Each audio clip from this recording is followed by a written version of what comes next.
Nós já sabemos que na chamada Redução Guarani havia outros povos indígenas. Quem sabe a gente podia falar um pouco da família dos G? Argemiro, você sabe que existem diversas evidências históricas, geográficas e linguísticas que indicam que os povos chamados de Gualachos na literatura jesuítica são povos da família G.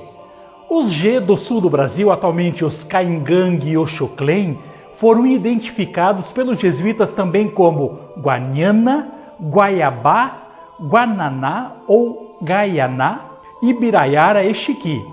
Esses últimos localizados entre os rios Piquiri e Iguaçu. Existia ainda os Coroado. Na primeira fase das missões jesuíticas, da redução que ficava localizada próxima ao Grande Salto do Rio Iguaçu, o padre André Galego contatou diversas vezes os Gualachos das cabeceiras do Uruguai e do Iguaçu. Esses povos eram inimigos históricos dos Guarani, havendo constantes guerras entre eles, com capturas de prisioneiros de ambos os lados.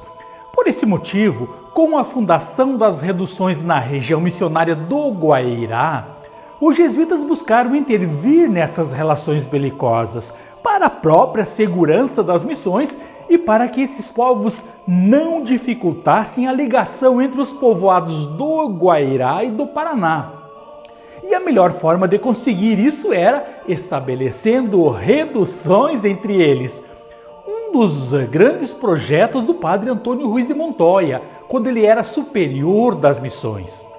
Uma dessas reduções foi a de Nossa Senhora de Guaniana, também chamada de Concepção de Nossa Senhora dos Guaniana, ou simplesmente Acaraí.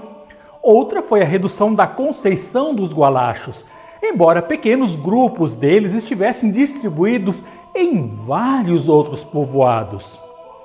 Uma experiência de convívio pacífico entre os Guarani e os povos G aconteceu na redução de Los Angeles de Los Taiobá, que reuniu cerca de 30 caciques de povos diferentes. Aí daí,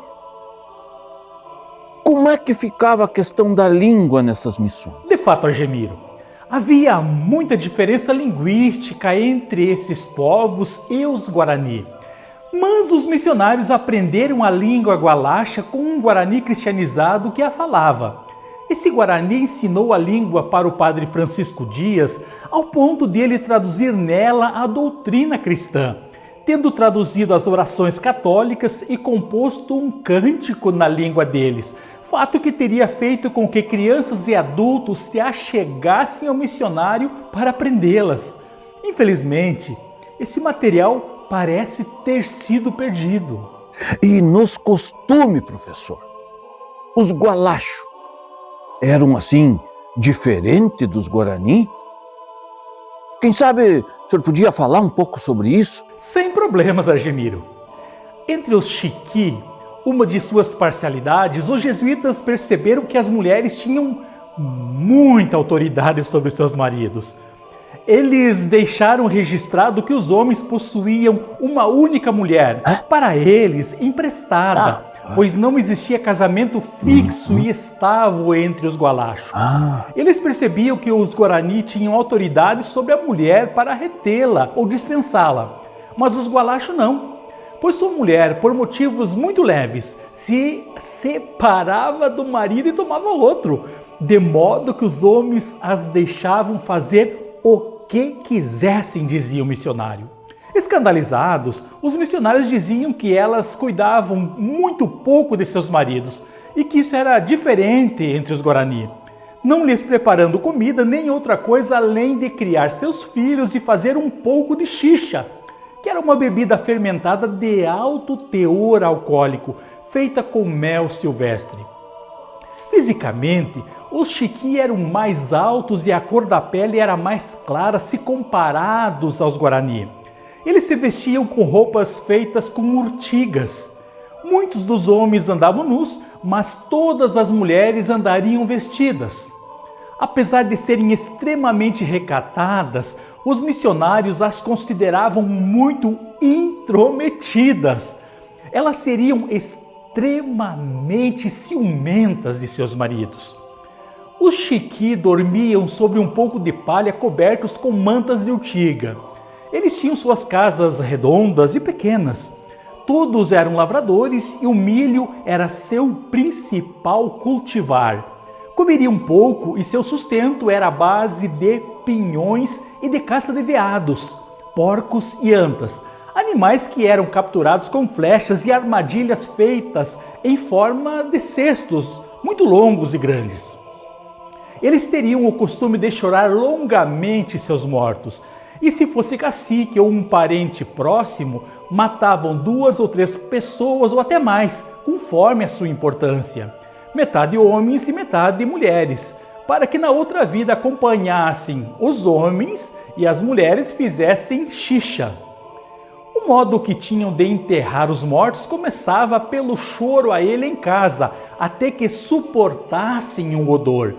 Depois o levavam ao campo perto do povoado ou da roça dos parentes e lá faziam uma estrutura alta do chão, com a altura de uma pessoa, e nela colocavam o corpo coberto de palha. Com o sol e o frio, o corpo secava e depois de seco faziam muita xixa.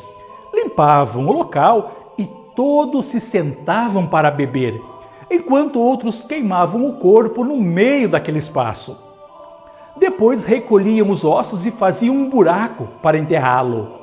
Construíam uma casinha muito pequena, redonda, sobre a sepultura, onde cabia uma pessoa sentada.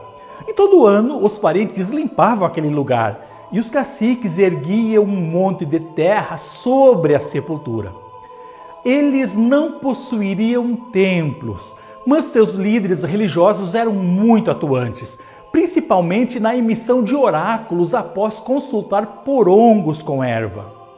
Outras descrições etnográficas dos missionários sobre os Gualacho indicam que havia um fogo no meio da casa e todos se deitavam ao redor dele com os pés voltados para o centro. As roupas femininas eram uma saia pequena que as cobria do peito até os joelhos e com a qual trabalhavam. E sobre essa saia costumavam usar uma manta grande que as cobria dos ombros até os pés. Essa manta também servia para carregar o bebê nas costas. Por serem extremamente guerreiros, eles se exercitavam todos os dias com armas, como atirar com arco em um alvo, correr e carregar cargas pesadas.